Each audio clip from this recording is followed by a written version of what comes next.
తెలంగాణలో మున్సిపల్ ఎన్నికల ప్రచారం తుది అంకానికి చేరింది. నేటితో ప్రచారానికి ఎండ్ కార్డ్ పడబోతుంది. దీంతో పార్టీలపై చివరి రోజు ప్రచారాన్ని హోరెత్తించబోతున్నాయి.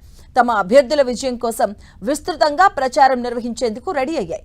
ఇవాళ సాయంత్రం 5 గంటలకు ప్రచారం బంద్ కానుంది. ప్రచారానికి చివరి రోజు కావడంతో అన్ని చోట్ల ప్రధాన రాజకీయ పార్టీల అభ్యర్థులు భారీ ర్యాలీలు, సభలకు సన్నద్ధమయ్యారు.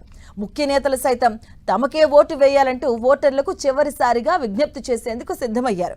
ప్రచారంలో ప్రధాన పార్టీలన్నీ దూసుకెళ్తున్నాయి. కాంగ్రెస్ తరపున సీఎం రేవంత్ రెడ్డి స్వయంగా ప్రచార పర్వంలోకి దిగారు.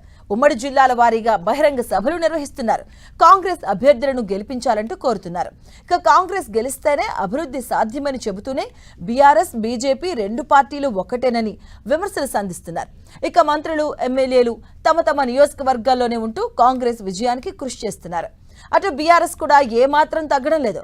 ఇంటింటి ప్రచారం, రోడ్ షోలతో నేతలంతా విస్తృతంగా ప్రచారం నిర్వహిస్తున్నారు. కేటీఆర్, హరీష్ రావు అన్ని మున్సిపాలిటీలను చుట్టేస్తున్నారు. 2 ఏళ్ల పాలనలో కాంగ్రెస్ వైఫల్యాలు, హస్తం ఇచ్చిన హామీలపై ప్రజాక్షేత్రంలో ఎండగడుతున్నారు. అటు బీజేపీ కూడా ప్రచారాన్ని హోరెత్తిస్తుంది. పార్టీ అగ్రనేతలు విస్తృతంగా ప్రచారాన్ని నిర్వహిస్తున్నారు. ఇతర రాష్ట్రాల ముఖ్య నేతలు, కేంద్ర మంత్రులతో ప్రచారం నిర్వహిస్తూ అభ్యర్థుల విజయానికి కృషి చేస్తున్నారు. ఇక మున్సిపల్ ఎన్నికల నేపథ్యంలో తెలంగాణలోని అన్ని మున్సిపాలిటీల్లో 2 రోజుల పాటు వైన్స్ అలాగే బార్లు బంద్ కాబోతున్నాయి. ఇవాళ సాయంత్రం 5 గంటల నుంచి 11వ తేదీ సాయంత్రం 5 గంటల వరకు మద్యం దుకాణాలు మూసివేయాలంటూ ఎన్నికలు, ఎక్సైజ్ శాఖ అధికారులు ఆదేశాలు జారీ చేశారు.